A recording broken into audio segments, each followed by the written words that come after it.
He's become an increasingly important part of the Marvel Cinematic Universe. Thanos, the Mad Titan. But who exactly is Thanos, and how might he tie into the future of the MCU? As always, we've got spoilers from the comics and the movies here. Here's everything you need to know about Thanos. Thanos first appeared in Iron Man number 55 in 1973 and was created by Jim Starlin, one of the masters of cosmic comic book storytelling. That first Thanos story continued through various Marvel titles that year, including Captain Marvel, Daredevil, and Avengers.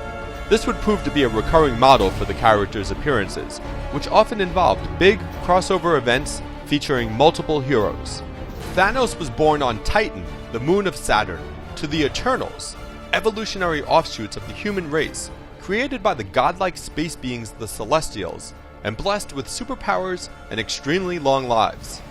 The Eternals are generally good guys, but Thanos was born deformed, different from his flawless brothers and sisters, more beast than beauty. He had a genetic quirk which made him look like a deviant, the monstrous cousins of the Eternals. And so, as he grew to adulthood, Thanos became isolated, morbid, and obsessed with both death and power.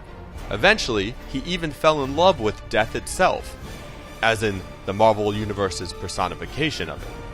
And hence Thanos' never-ending mission to bring destruction to the galaxy was born. He's just trying to impress a girl, which brings a whole new meaning to that courting death line from his end credits appearance in The Avengers. To challenge them is to court death. In his quest to impress death, Thanos sought power, which led him to Earth, where he had learned of the nearly omnipotent device known as the Cosmic Cube. His search for an eventual acquisition of that weapon brought him into conflict with Earth's heroes, including the Avengers. He was ultimately defeated, but not deterred, and in time he surfaced again in search of the Soul Gems, 6 ancient, powerful stones. Also called the Infinity Stones, each one can give its user almost complete control over a particular aspect of existence: space, mind, soul, reality, time, and power. Of course, in the movies, these stones, which aren't always actual stones mind you, so far include the Tesseract from Avengers, the Ether from Thor the Dark World, and the Orb from Guardians of the Galaxy. Judging by his attempts in Guardians of the Galaxy to obtain the Orb, it seems clear that the MCU version of Thanos is searching for all the stones just as his comics counterpart did. This search, in fact, led to the famed storyline The Infinity Gauntlet in the comics, where the Mad Titan wiped out half the living beings in the universe in tribute to Mistress Death. He did this with the all-powerful Gauntlet, the Infinity Stone-encrusted glove Thanos created.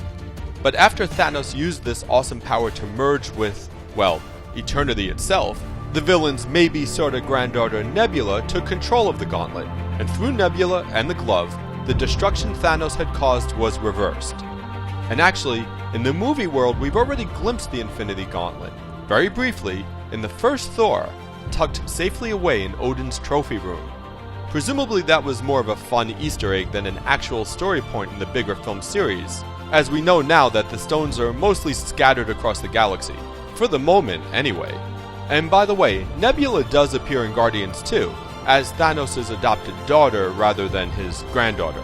Back to the comics, Thanos would continue to make bids for power and villainy over the years, but he'd also play the hero from time to time, even serving on the cosmic team the Infinity Watch. He's died and been resurrected, been trapped in pocket dimensions, and he even retired and became a farmer for a time.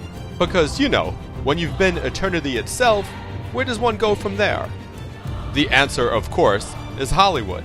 While Thanos already had his Avengers cameo and a small supporting presence in Guardians, it appears that Marvel is ramping up to make the Mad Titan the chief villain of Avengers 3.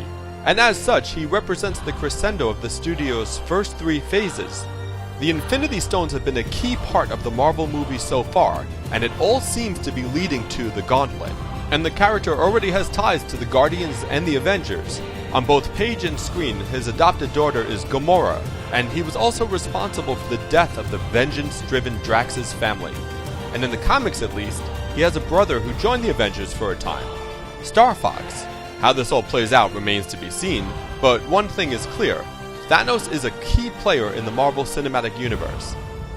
To believe otherwise would be to court death.